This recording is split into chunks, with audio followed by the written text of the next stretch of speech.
Hello, and welcome back to our countdown to Easter, where we're looking at some of the less than prominent parts of the Easter story.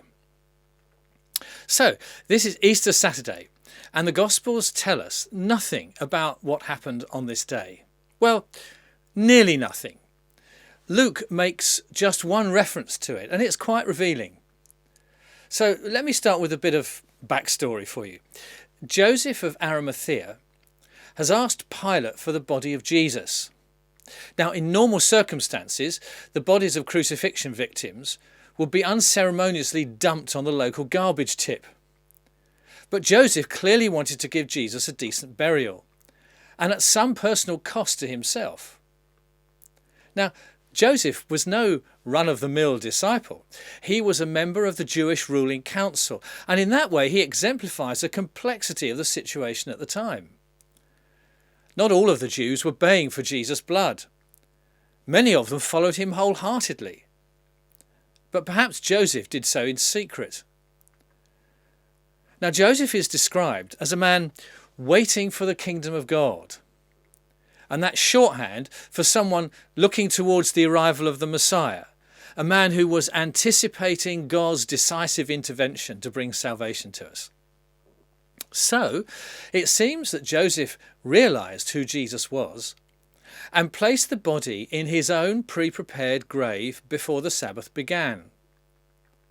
And here's the reference to the day between the death and the resurrection of Jesus. The women who had come with Jesus from Galilee followed Joseph and saw the tomb and how his body was laid in it. Maybe Joseph handled it with unexpected respect and reverence. There was something about his manner that caught the women's attention. And Luke goes on. The women went home and prepared spices and perfumes, but they rested on the Sabbath in obedience to the commandment. They delayed the vital process of embalming the body for the sake of obedience to the law.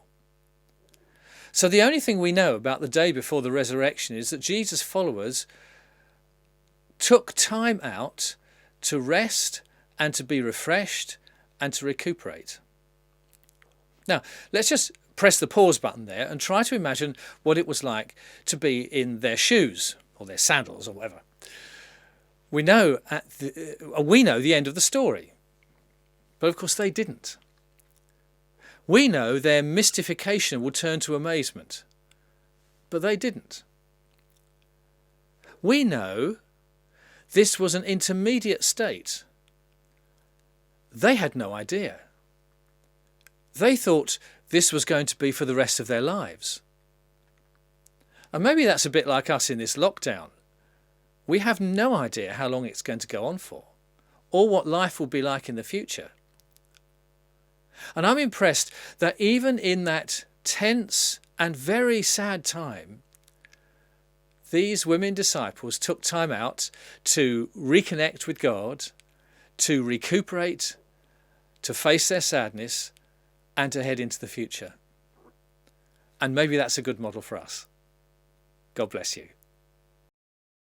Well, from here you can subscribe to the channel, and if you click the little bell icon, you'll get a ping when I put something new up. You can also see some of the other videos by clicking elsewhere on this screen.